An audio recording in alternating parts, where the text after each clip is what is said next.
जे संसार समस्त जिनस पदार्थ तैयारी एवं समस्त पदार्थ खूब क्षुद्र छोट छोट कणिका को लेकिन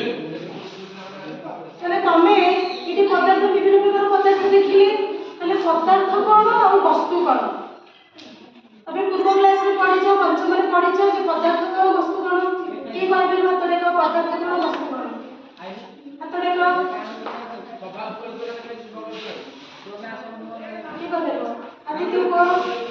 मूल जिनिस को पदार्थ कहा जाए वो पदार्थ में जिनिस को वस्तु कहा जाए पदार्थ रे जो जिनिस तैयारी ताको हमें वस्तु कहते वेरी गुड बुझी पारले समझते अच्छा ये जो पदार्थ केते गुडे